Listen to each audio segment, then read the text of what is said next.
तो आज 16 तारीख की वाणी है। प्रातः मुरली। ओम शांति। बाप दादा मधुबन। मीठे बच्चे, ज्ञान का सुख 21 पीढ़ी चलता है। वह है स्वर्ग का सदा सुख।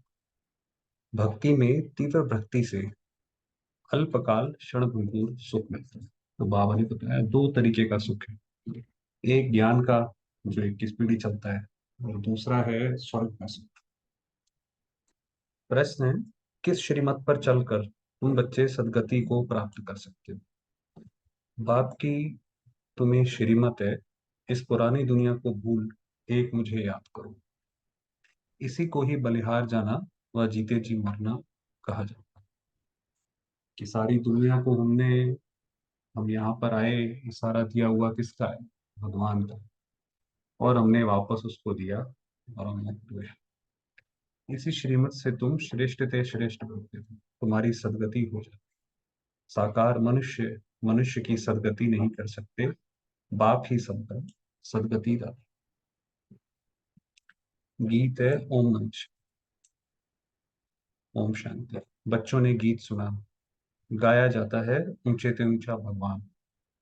अब भगवान का नाम तो मनुष्य मात्र नहीं जानते हैं। कि दुनिया में कहते तो हैं कि ऊंचे से ऊंचा भगवान है, उसकी गतमत न्यारी है, मगर वो भगवान कौन? भक्त भगवान को नहीं जानते जब तक कि भगवान आकर भक्तों को अपनी पहचान देते। ये तो समझाया गया है ज्ञान और भक्ति। सत्युग त्रेता है ज्ञान की प्रारब्ध। अभी तुम ज्ञान सागर से ज्ञान पाकर पुरुषार्थ से अपनी सदा सुख की प्रारब्ध बना रहे। तो सतयुग में जो सुख की प्रारब्ध मिलेगी, उसका पुरुषार्थ हम अभी करें, अभी बना रहे हैं। फिर द्वापर कलयुग में भक्ति होती है। ज्ञान की प्रारब्ध सतयुग त्रेता तक चलती है। ज्ञान का सुख तो 21 पीढ़ी चलता है। वह है स्वर्ग के सदा सुख। नरक का है अल्पकाल क्षण भंगुर सुख। बच्चों को समझाया जाता है सतयुग त्रेता ज्ञान मार्ग था, नई दुनिया नया भारत था, उसको स्वर्ग कहा जाता है। अभी तमो प्रधान भारत नर्क। यही भारत जो पहले स्वर्ग था, करते करते करते नीचे आते आते नर्क हो गया है। अनेक प्रकार के दुख हैं। स्वर्ग में दुख का नाम निशान नहीं रहता। गुरु करने की दरकारी, भक्तों का उद्धार भगवान को ही करना। अभी कलयुग का अंत है, विनाश सामने खड़ा है। अब ये आप देखिए कैसे ये ड्रामा धीरे धीरे धीरे धीरे करके सतयुग से लेकर कलयुग तक आ गया और अब विनाश सामने खड़ा है। बाप आकर ब्रह्मा द्वारा ज्ञान देकर स्वर्ग की स्थापना करते हैं और शंकर द्वारा विनाश, विष्णु द्वारा पालना करते हैं। परमात्मा के कर्तव्य को कोई समझते नहीं। मनुष्य को पापात्मा पुण्य आत्मा कहा जाता है। सबसे बड़ी बात, चाहे मनुष्यों ने साइंस पढ़ी, साइंस में तो सारा प्रकृति का ज्ञान है, पांचों तत्वों का ज्ञान है। भगवान वास्तव में कौन है, उसके बारे में कोई नहीं जानता। पाप परमात्मा पुण्य परमात्मा नहीं कहा जाता। महात्मा को भी महान आत्मा कहेंगे, महान परमात्मा नहीं कहेंगे। आत्मा पवित्र बनती है। बाप ने समझाया है, पहले पहले मुख्य है देवी देवता धर्म। उस समय सूर्यवंशी ही राज्य करते थे, चंद्रवंशी नहीं थे। एक धर्म था। भारत में सोने चांदी के महल थे, हीरे जवाहरातों से छतें दीवारें सब सजी हुई थी। आप देखिए जब भारत, जब स्वर्ग था, ऐसा नहीं था कि लोगों की तिजोरियों में धन, बल्कि जो दीवारें, छत, उन सब पर भी ये महल के हीरे लगे हुए थे। भारत हीरे जैसा था। वही भारत अब कौड़ी मिसल बना है। बाप कहते हैं, मैं कल्प के अंत में सत्युग आदि के संगम पर भारत को माताओं द्वारा फिर से स्वर्ग बनाता हूँ। ये है शिव शक्ति पांडव से। पांडवों की प्रीत एक बाप से है, उन्हों को बाप पढ़ाते हैं। शास्त्र आदि हैं सब भक्ति मार्ग की सामग्री। वह है भक्ति कल्ट। अभी बाप आकर सबको भक्ति का फल ज्ञान देते हैं, जिससे तुम सदगति में जाते हो। सदगति दाता सबका बाप एक ही है। बाप को ही ज्ञान सागर कहा जाता है। बाकी मनुष्य मनुष्य को मुक्ति जीवन मुक्ति दे नहीं सकते। ये ज्ञान कोई शास्त्रों में नहीं। ज्ञान सागर एक बाप को ही कहा जाता है। उनसे तुम वर्षा लेते हो, फिर सर्वगुण संपन्न 16 कला संपूर्ण बन जाएंगे। ये जो बाबा ने बोला कि बाप के कर्तव्य को नहीं जानते, ये है बाबा का कर्तव्य। कि ये तो समझते हैं कि ये समय का एक चक्र है, मगर उस चक्र को आके रीसेट कौन करता है, वो है बाबा। ये देवताओं की महिमा है, लक्ष्मी नारायण है, 16 कला संपूर्ण, राम सीता है 14 कला। ये पढ़ाई है, ये कोई कॉमन सत्संग नहीं है। सत्युग, सत्य सत्य है ही एक, वही आकर सत्संग करते हैं। ये है ही पतित दुनिया। पावन दुनिया में पतित होते ही नहीं है, पतित दुनिया में पावन होते हैं। पावन बनाने वाला एक ही बाप है। आत्मा कहती है शिवाय नमः। आत्मा ने अपने बाप को कहा नमस्ते। तो ये जो शिवाय नमः कहते हैं, बाबा ने कहा कि आत्मा परमात्मा को जैसे कहती नमस्ते। अगर कोई कहते शिव मेरे में है, तो फिर नमस्कार किसको करते हैं? क्योंकि बाबा को ये बड़ा रहता है कि ये जो सर्वव्यापी का ज्ञान है, इसने बड़ा दिक्कत किया है, ये अज्ञान फैला हुआ है। अब तुम बच्चों को बाप त्रिकालदर्शी बनाते हैं। तुम जानते हो सब आत्माएं जहाँ रहती हैं, वह है निर्वाण धाम, स्वीट होम। मुक्ति को सभी याद करते हैं जहाँ हम बाप के साथ रहते हैं। अभी तुम बाप को याद करते हो, सुख धाम में जाएंगे तो बाप को याद नहीं करेंगे। अभी ये है ही दुख धाम, सभी दुर्गति में। नई दुनिया में भारत नया था, सुख धाम, सूर्यवंशी चंद्रवंशी राज। मनुष्यों को तो ये पता ही नहीं है कि लक्ष्मी नारायण और राधे कृष्ण का क्या कनेक्शन है। वह राजकुमारी, वह राजकुमार अलग अलग राज्य की। कि जो सतयुग में जो ये लक्ष्मी नारायण का राज्य होगा, तो श्री कृष्ण एक अलग जगह का राजकुमार होंगे, राधा जो होंगी वो अलग जगह की राजकुमारी होंगी, और फिर दोनों का विवाह होगा और लक्ष्मी नारायण बनेंगे। ऐसे नहीं कि दोनों ही आपस में भाई बहन है। वह अलग अपनी राजधानी में थी, श्री कृष्ण अपनी राजधानी का राजकुमार। उन्हों का स्वयंवर होता है तो लक्ष्मी नारायण बनते हैं। सतयुग में हर चीज सुख देने वाली है, कलयुग में हर चीज दुख देने वाली है। ये फर्क है। सतयुग में जितनी भी चीजें हैं, चाहे वो विज्ञान है, चाहे संबंध है, चाहे शरीर है, सब सुख देते हैं। कलयुग में सब दुख देते हैं। सतयुग में किसी की अकाले मृत्यु नहीं होती। तुम बच्चे जानते हो, हम अपने परमपिता परमात्मा बाप से सहज राजयोग सीखते हैं। नर से नारायण, नारी से लक्ष्मी बनने की ये स्कूल है। उन सत्संगों आदि में भी कोई एम ऑब्जेक्ट नहीं होती। वेद शास्त्र आदि सुनते रहते हैं। बाप के द्वारा तुम इस मनुष्य सृष्टि चक्र को अब जानो। ये सृष्टि चक्र कैसे चलता है, कैसे फिरता है, उसको तुम जान गए हो। बाप को ही नॉलेजफुल ब्लिसफुल रहम दिल कहा जाता है। गाते हैं ओ बाबा आकर रहम करो। हेवनली गॉडफादर ही आकर हेवन स्थापन करते हैं समय पर। हेवन में बहुत थोड़े मनुष्य होते हैं, बाकी इतने सभी कहाँ जाएंगे?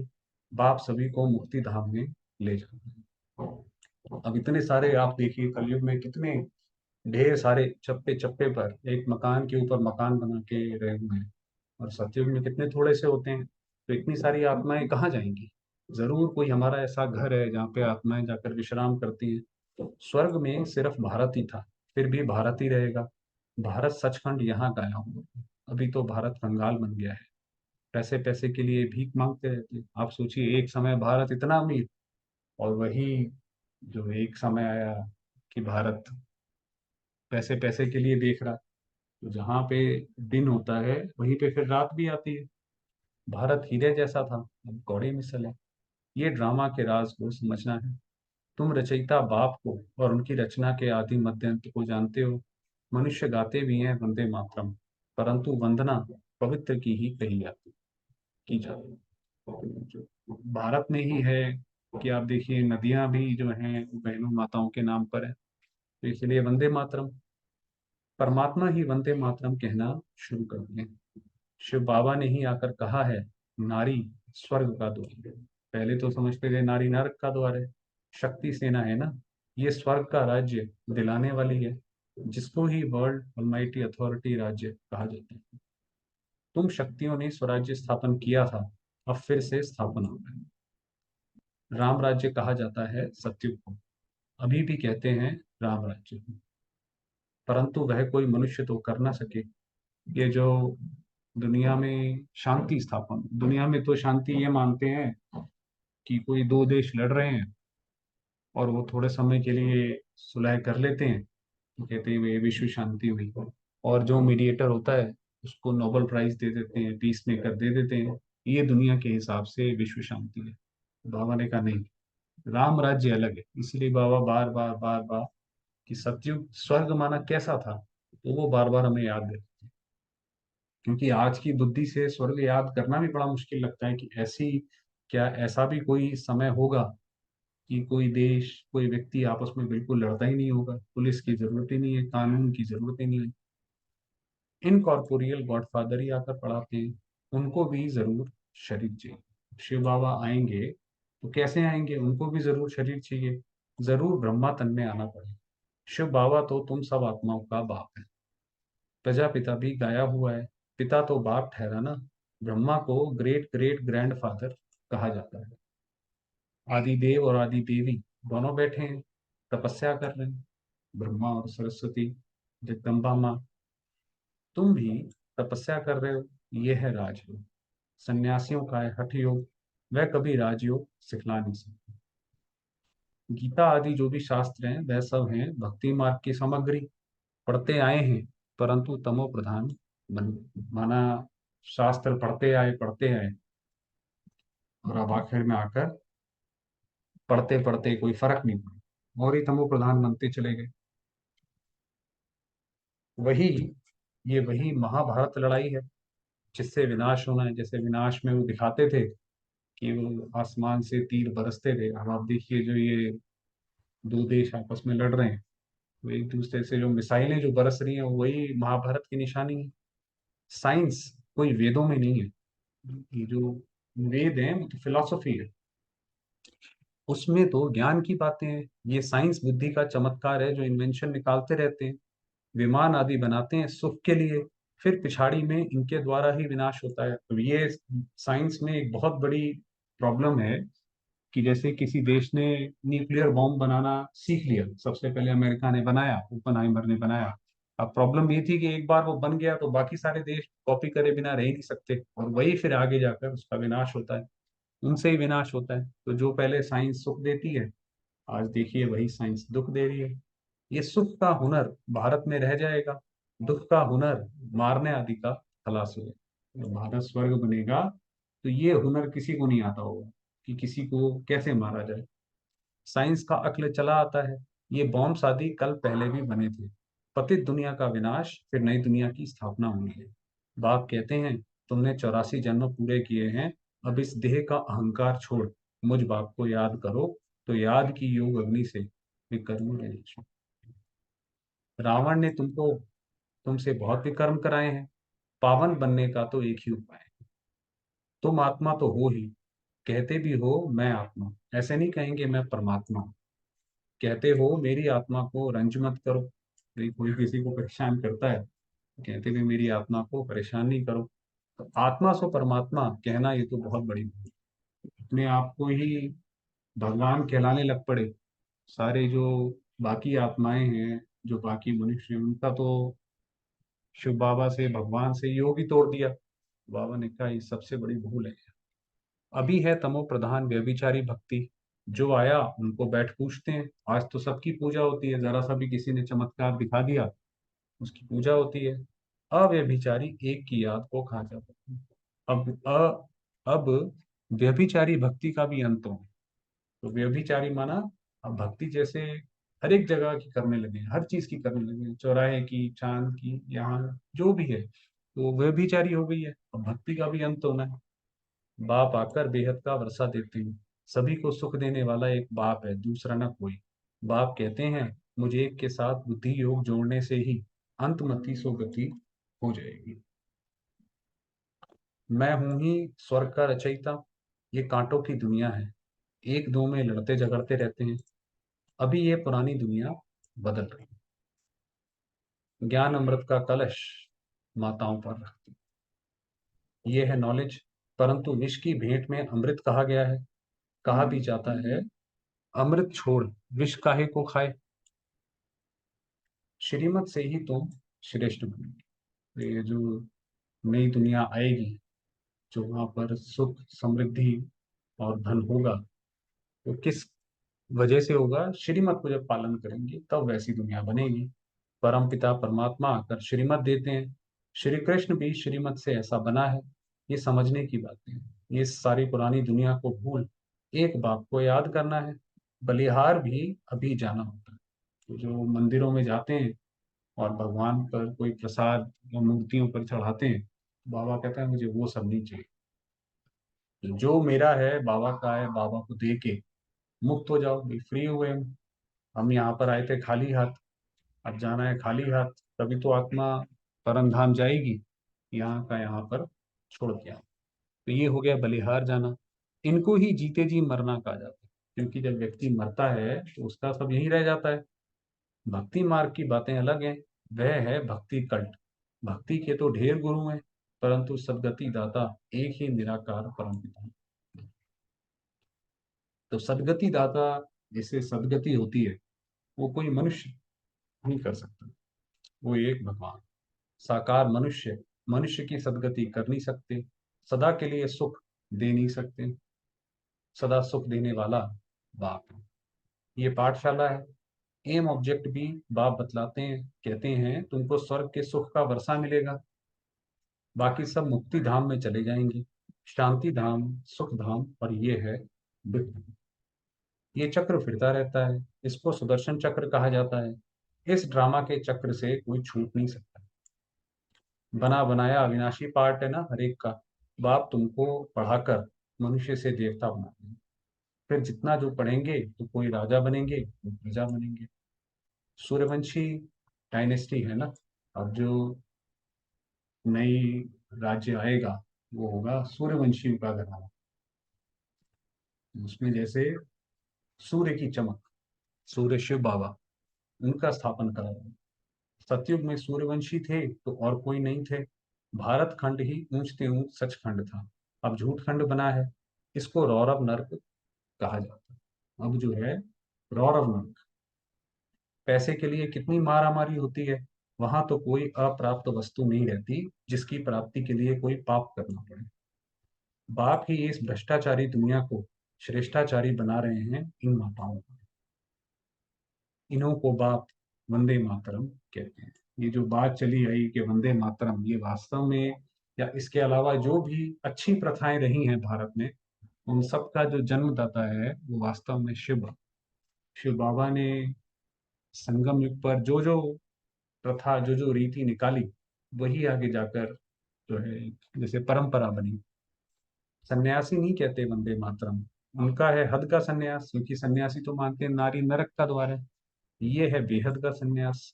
सारी दुनिया का बुद्धि से सन्यास करना। शांति धाम सुख धाम को याद करना है, दुख धाम को भूल जाना है। बाप का ये फरमान है। बाप आत्माओं को समझाते हैं, तुम इन कानों से सुनते हो। शिव बाबा इन ऑर्गन्स द्वारा तुमको समझाते हैं। वह है ज्ञान सागर। ये कोई साधु संत महात्मा नहीं है। शिव बाबा कोई बड़े साधु संत महात्मा, कई लोग ये सोचते हैं कि भाई कोई शक्ति है, वो स्वयं परमात्मा है। अच्छा, मीठे मीठे सिक्की लदे बच्चों प्रति माता पिता बाप दादा का याद प्यार और गुड मॉर्निंग। रूहानी बाप की रूहानी बच्चों को नमस्ते। हम रूहानी बच्चों की रूहानी बाबा को याद प्यार और नमस्ते। धारणा के लिए मुख्य सार है, बाप पर पूरा बलिहार जाना।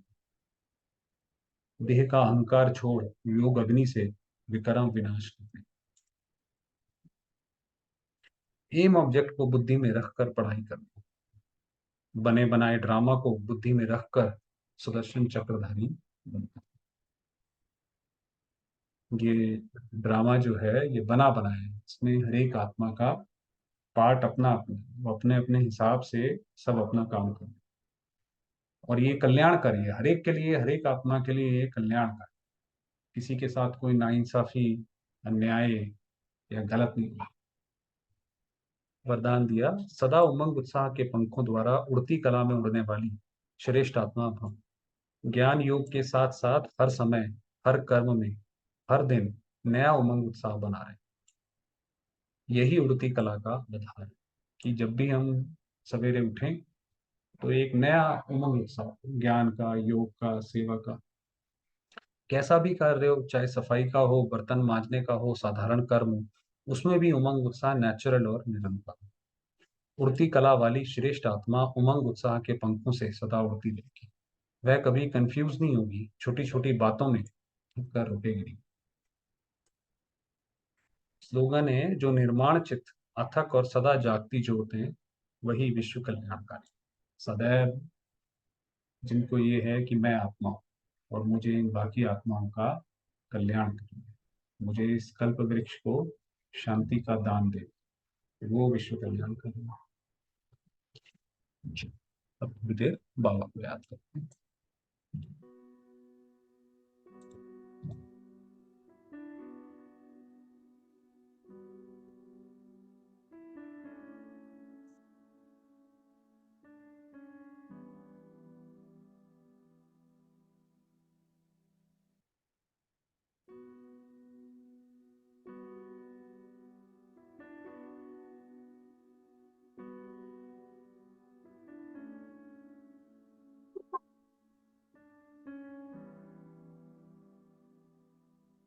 मैं आत्मा,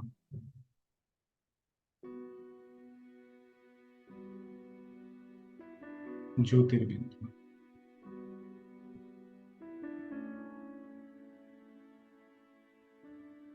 चमकता सितारा हूं।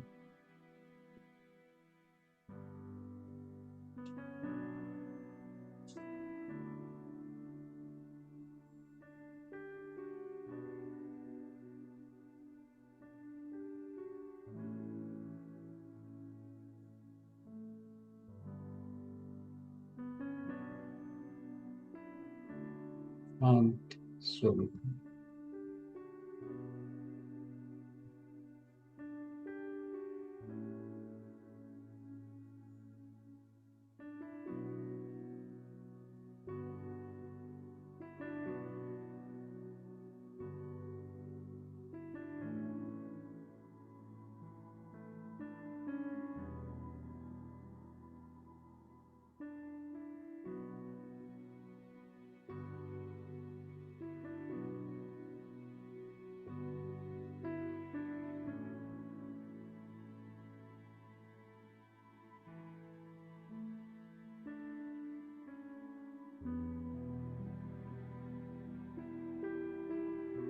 शांति की किरणें चारों ओर फैला दें।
मेरे बाबा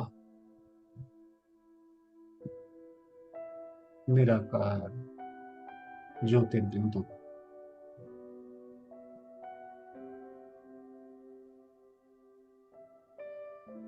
ब्रह्मा तन में विराजमान है।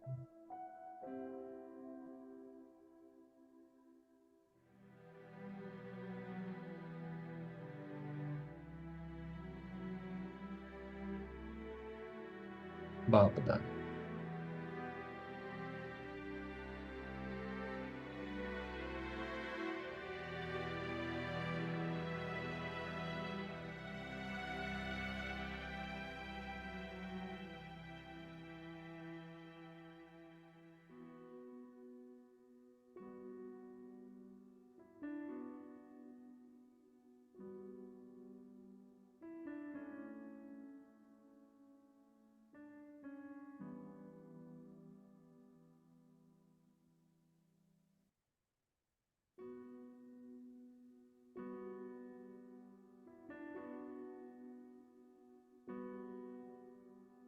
ये स्थूल शरीर जैसे कि लोप होता जाता है।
मैं आत्मा, मेरा लाइट का शरीर।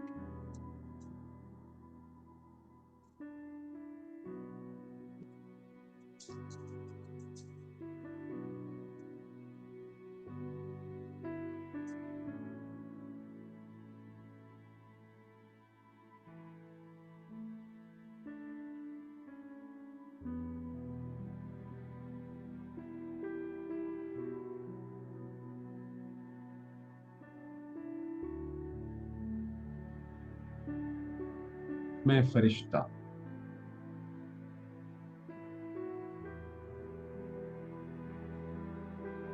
लाइट के चमकीले शरीर में।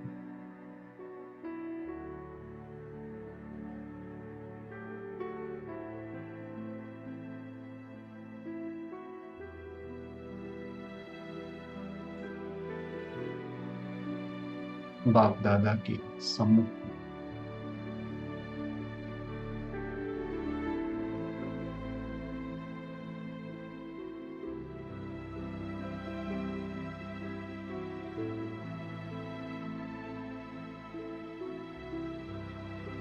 उनका वरदानी हाथ मेरे सर पर।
बाबा की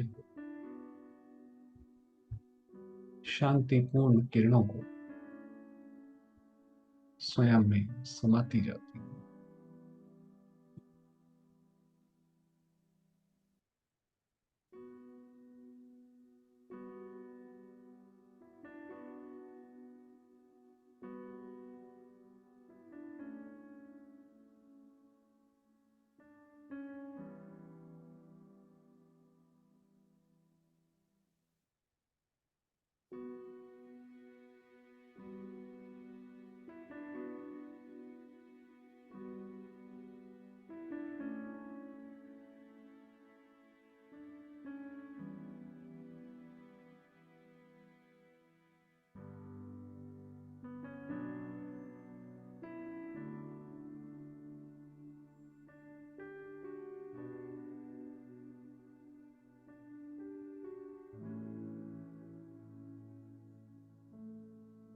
मैं आत्मा शांति से भरपूर हूँ।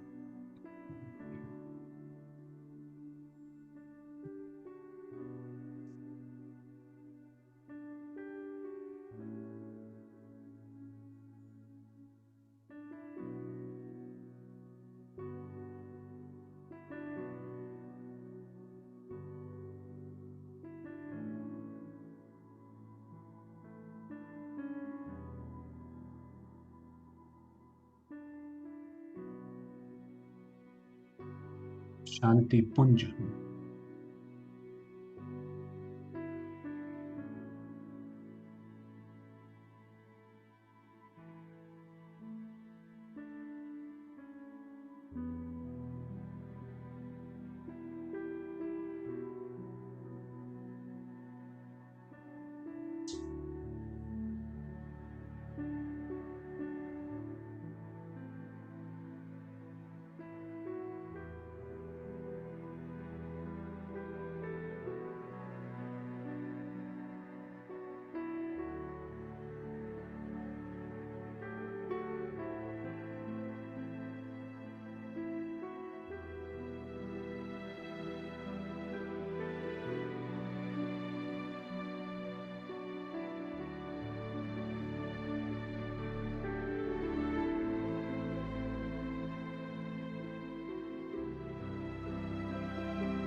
मुझ आत्मा के कण कण में शांति समाई।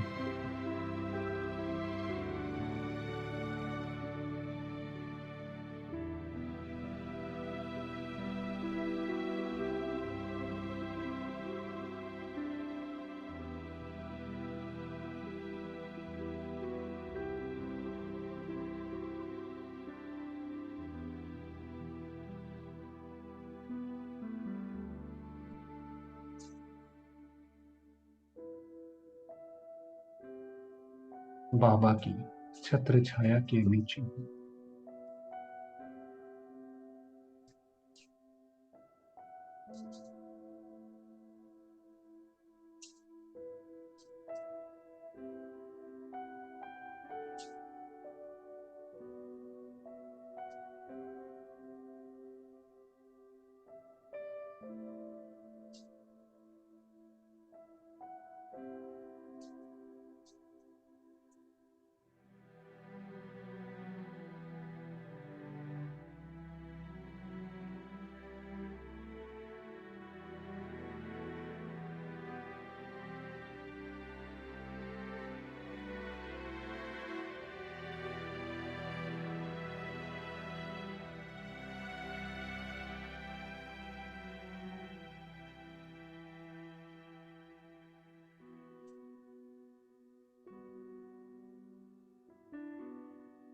मेरे सारे मोह नष्ट हुए।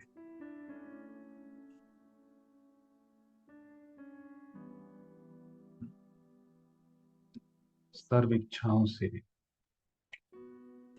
मैं आत्मा मुक्त हूँ।